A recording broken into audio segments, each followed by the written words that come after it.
As Terrarians, we're all born into the world with 50 inventory slots. 50 glorious inventory slots that aid us in whatever activities us Terrarians like to indulge in. But what if it wasn't so? Hi, I'm Wovi, and today, we'll be playing through hard mode with just one inventory slot. This is a continuation of a challenge that I started a little while ago, so if you're new around here, I highly recommend watching my pre-hard mode video first. But the challenge is self-explanatory. One inventory slot, and I won't be allowed to use banks, safes, bags, or basically any other item that allows me to transport an inventory. And yeah, that basically covers it. So, without further ado, I give you one slot, Part 2, Electric Boogaloo.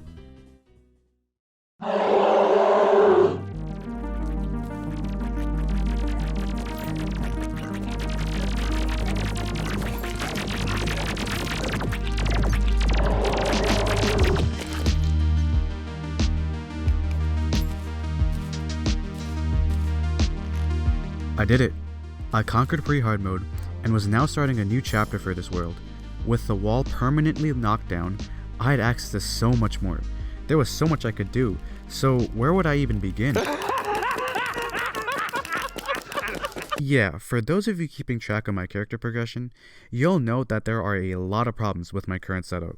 First of all, the weapon that I chose to beat the wall of flesh with it's not good. Alright, it's dog water. And for crying out loud, I didn't even have a molten pickaxe in my name. Even if I want to bless the hard mode ores into existence, there was no way for me to actually extract them from the ground. So with no pickaxe, we don't have access to any bars, and without any bars, we can't craft the hard mode anvils, and without the hard mode anvils, our options for progressing through hard mode just got extremely limited. Now, I know I could have just gone and obtained the required hellstone for a molten pickaxe, but after spending 5 hours of my life juggling items in the pre-hard mode mines, I really wasn't in any particular rush to go mining anytime soon. But there had to be a solution somewhere. There had to be something I could use in these caverns. Something 8-legged? Something arachnid, perhaps? Who hit me? For my character to progress, we had to venture into a spider den, where we would kill these black recluses and rip their fangs right off their jawlines. This, of course, would be no walk in the park. These demonic creatures are fast, they're intimidating, they'll give you nightmares, but these would be my true entry into hard mode. Their teeth will allow us to craft a spider armor and the spider staff, which is a great summoning set for the early stages of this challenge. And the best part of the set is that we don't actually need the hard mode anvils to craft them. Also, the spider den that I chose to farm at was located on the outskirts of the underground Crimson, which was actually really fortunate. We could farm Ichor and Souls of Night throughout our grind, which would be useful later into hard mode. So right off the bat, I created a general plan of attack. The first thing to do would be to fortify this house into a more defensible position, or someplace I could fall back to if I got overrun. And that was working decently at first. Until it wasn't. Let's do this.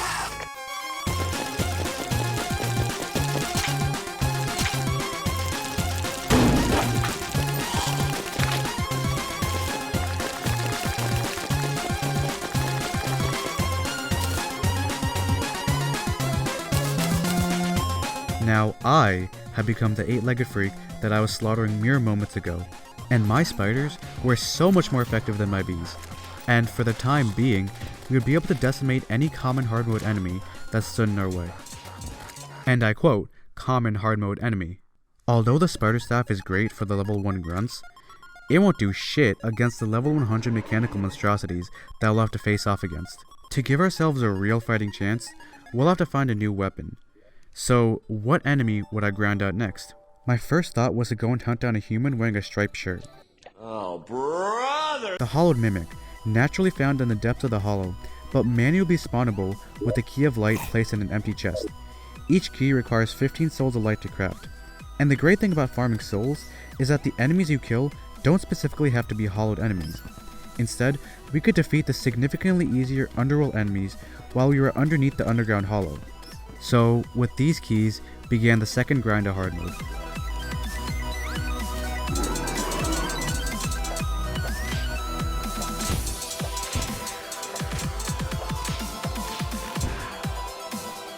I mean, it's alright, like...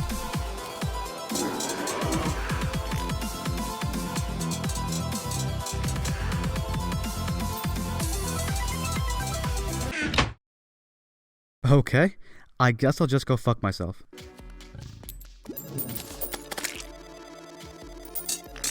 Surprise, motherfucker.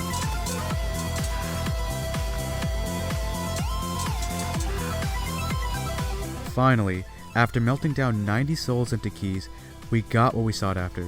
The Daedalus Stormbow, which procured arrows from the heavens and rained upon our enemies. This would be our first viable hard mode boss killer. But which boss would I first challenge? My best bet was to tackle the mechanical worm first. The Destroyer, in my opinion, is the easiest of the three and is trivialized by the Stormbow. When combined with holy arrows, it can absolutely shred through the boss. But like I mentioned before, we didn't have the anvil to craft holy arrows. Our next best bet would be the Hellfire arrows, which don't have the same piercing capabilities but are explosive. So with me and my 5 spiders, I decided to run a test.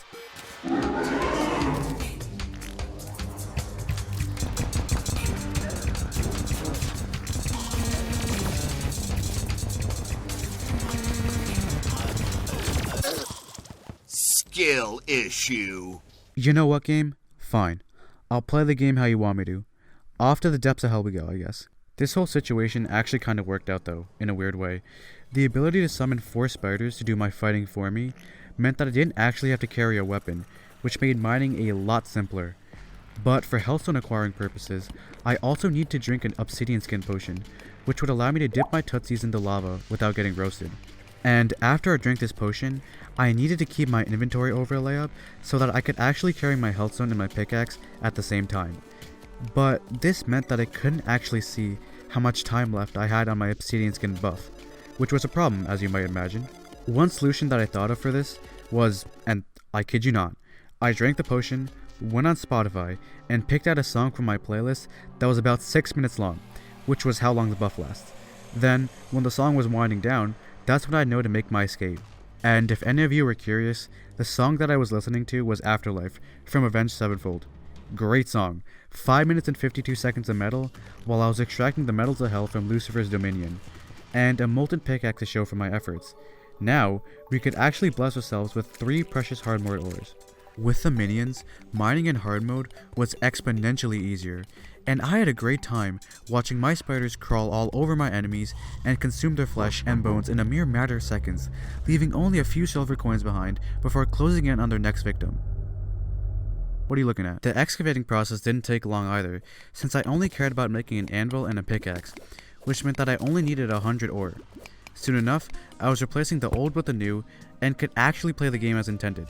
Well, for the most part. I could actually make holy arrows, which had a tremendously higher DPS than the glorified grenades on sticks, and a pair of pixie wings, which gave a higher and faster ascent than the fledglings that I was using before. And so, the time was nigh to re-challenge the Destroyer and reclaim my honor.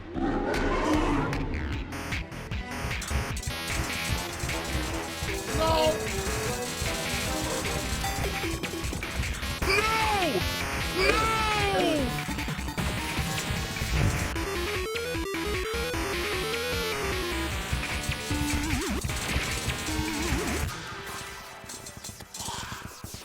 One down, 2 to go.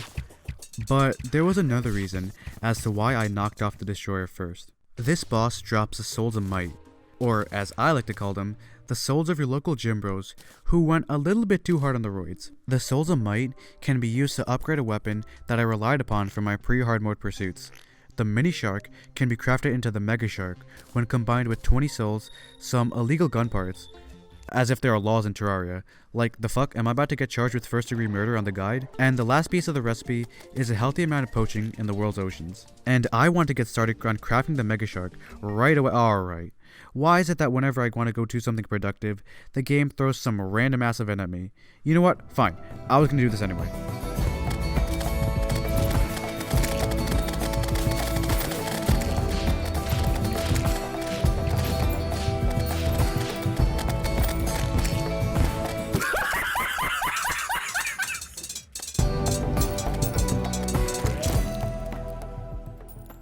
Now that those goofy goobers are out of the way, what was I doing? Oh, yeah, harvesting fins off endangered species. Right.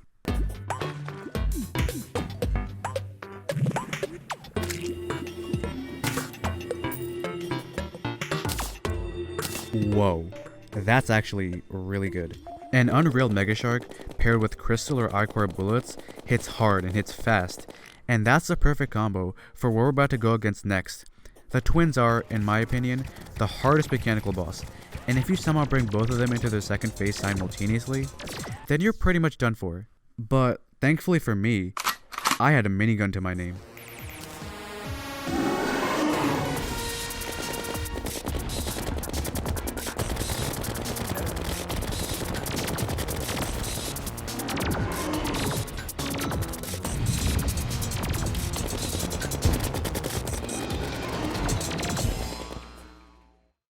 Two down, one to go. It was at this point when I realized that I still hadn't even gotten the Frostbark boots, and the only piece I was missing was the Anklet of the Wind, which is found in the jungle. But my stupid ass was too lazy to go and get it during pre-hard mode, so now I had to suffer through the hard mode jungle to find this thing, which honestly wasn't too bad.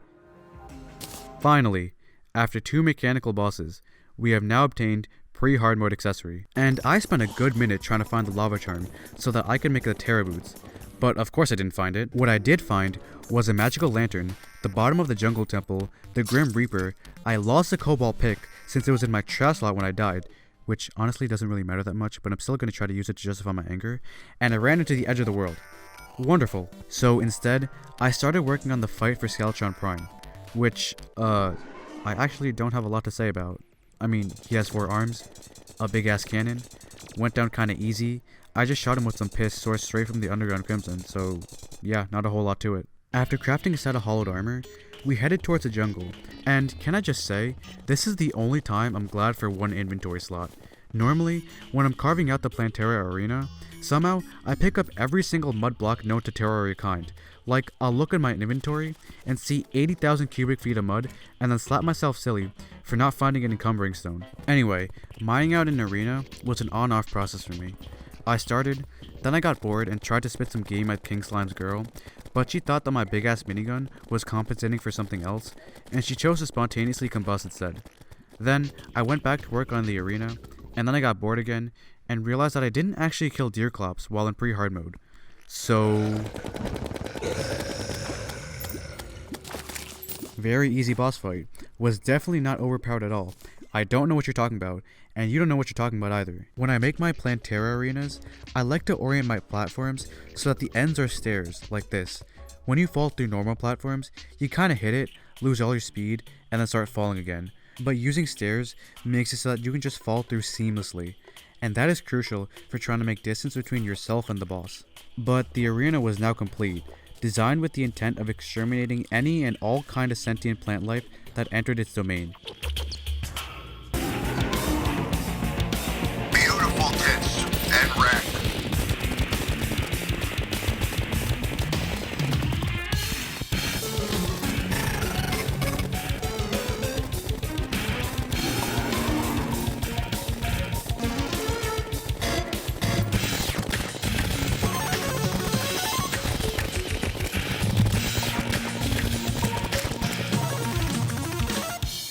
And with no time to waste, we rush right into the jungle temple, guns blazing.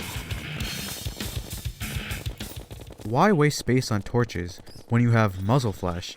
And besides, I live in the land of the free, where my God-given rights allow me to illuminate the path that I walk upon using the light emitted from frantically spraying my minigun, and the Second Amendment shall not hold me accountable for any damages I cause to any reptilians that obstruct my way. Or, at least I think that's how that works. What's really crazy is that initially, I was gonna actually prepare for Golem. The only preparation I needed was a cold cup of coffee and a swiftness potion that was incubating inside a slime. What could possibly go wrong with that? Nothing. Literally nothing went wrong.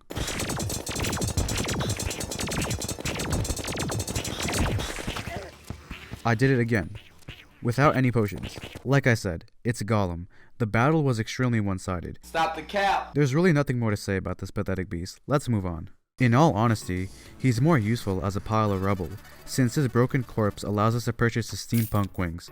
These mechanical beauties were a significant upgrade from my previous pixie wings, and since I hate this boss so much, I decided to tarnish his residence, steal his furniture, and create my own temple with it.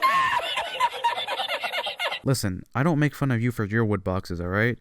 To me, that's a temple. The next order of business would be the dungeon, okay? Never mind. If you thought the dungeon was bad in pre-hard mode, I swear, I wouldn't wish this fate upon my worst enemy. I went in there, got my ass beat a couple times, lost the pick saw, and told myself I'm never going in there ever again. It was also at this point where I decided to switch from hollowed armor to the shroomite set, which would be a much better fit for our ranging romps. The first thing we had to do was create a glowing mushroom biome. For some reason, I always like to transform sky islands into mushroom biomes. I don't know, I just really love how the blue looks in the sky. And yes, I actually did replace every single piece of dirt on the island with mud, and then added some extra mud on the sides. The truffle NPC was only half of the equation though. We still had to go back into the jungle to mine out some chlorophyte. At this point, I decided to invest into tiki armor and lean back into the summoner class for this. This set also worked well with the pygmy staff, which I got from the plantera fight. So I could roll it with 5 pygmies behind me. Just some casual 6-mans in the jungle. Yup. And with my new shroomite armor, my megashark was feeling more and more like a death machine. But to test that, I decided to go on a little quest. Now that we had a set of ranged armor, I wanted to try my hand at some new guns, since I didn't want to blow through the entire game with one shark-themed minigun. So I set my rifle sights on the Xenopopper, which is a shotgun that's both ammo effective and extremely strong against bosses and regular mobs alike. It's a phenomenal gun that's locked behind one of the most frustrating events in the game, the Martian Madness, also known as the 11th Circle of Hell, right underneath the dungeon. You know, believe it or not, the Martian saucers aren't actually the hard part of this event. Once you learn its attack patterns, it's quite easy to beat. The problem comes when his 500 homies jump in. Like, what are you doing here, man? If you don't take yo big bald head ass back to XCOM right now, and then they got the nerve to put down like 300 Tesla turrets.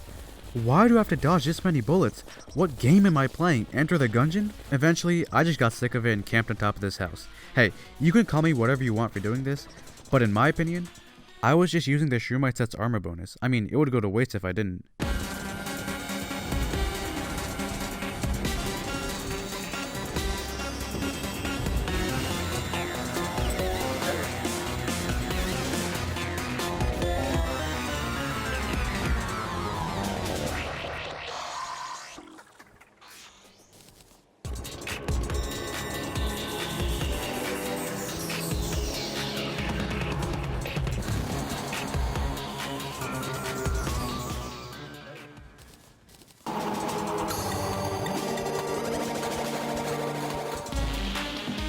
I'm gonna break my monitor, I swear! You know, when the boss drops the same exact item 3 times in a row, maybe it's a sign that you should get out with part of your sanity still intact. Hopefully I don't need to pull out my TI-84 to tell you that the chances of getting 3 Cosmic Car Keys in a row are rather small. And trust me on that, cause I played XCOM before. I know a thing or two about chances. The Xenopopper would have been nice, but it wasn't the end of the world. For my brief stint in the dungeon, I managed to nab a tactical shotgun. It wasn't nearly as good, but it would suffice for the next boss.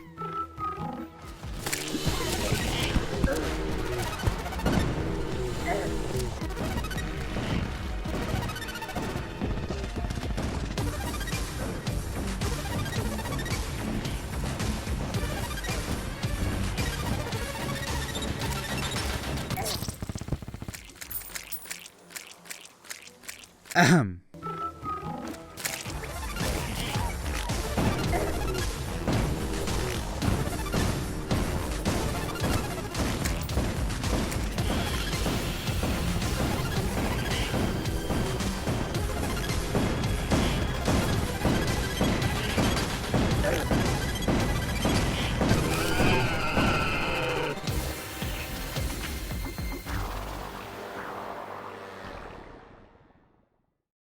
And then, there was one. Except this time, I promised to myself that I would not make the same mistake. I would end this curse upon myself in one fell swoop. But before we got to that point, there were a couple of final preparations I had to make. First of all, and I hate myself for doing this, but we had to go back to the dungeon. This bitch gonna die. Look, I accepted the fact that I was gonna die a lot in the dungeon. Throughout this playthrough, I've been getting my ass beat for one reason or another, so a couple more on top of that wouldn't hurt my already shattered dignity.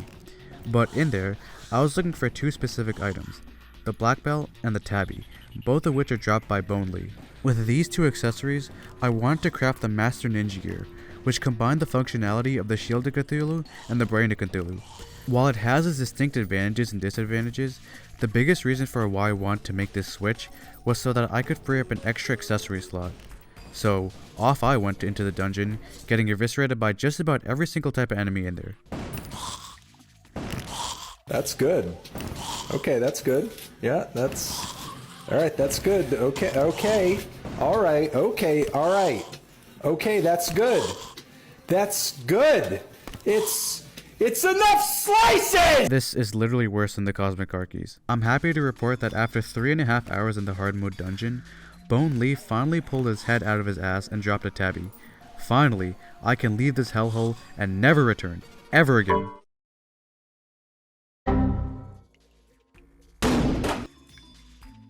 You suck! You just had to spin my face one more time, didn't you? But now, what to use as my 6th accessory? There were a lot of tempting options, but I decided to fill that empty space with the Ranger emblem. A flat damage boost, easy to obtain, and although I could ground out the accessories and souls for the sniper scope, I just didn't feel like it. The emblem itself would be good enough. So now, we had sorted out our accessories and our armor. The last piece of this puzzle was our weapon. I was not about to rush into the Moonlord with the same gun I used to fight the twins. We had to find an alternative, and I knew just the weapon. But on the glorious path to obtaining the crafting materials for that weapon, there was one deranged cultist standing in our way.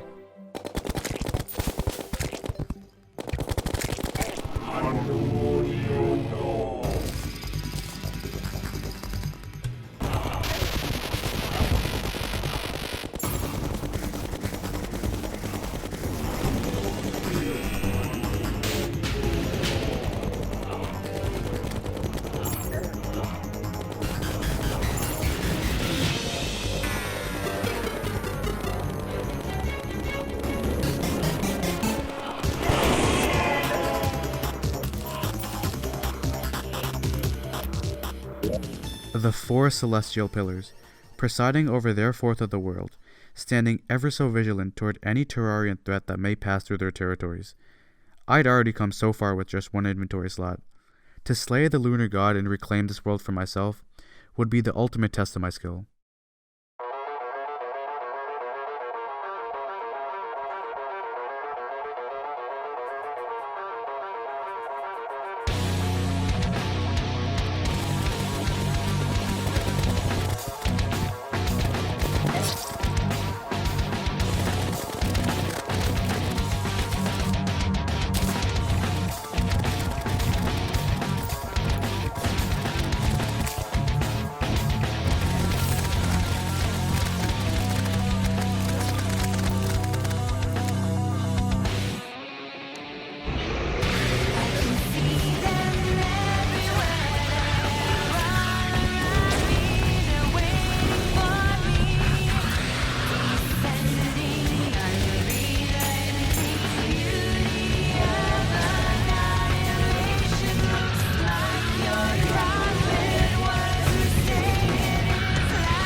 I did it. I beat the challenge. Or did I? I see you looking at the video player. And I know what you're thinking. What could this lunatic possibly do next? Well, I'll just let you watch.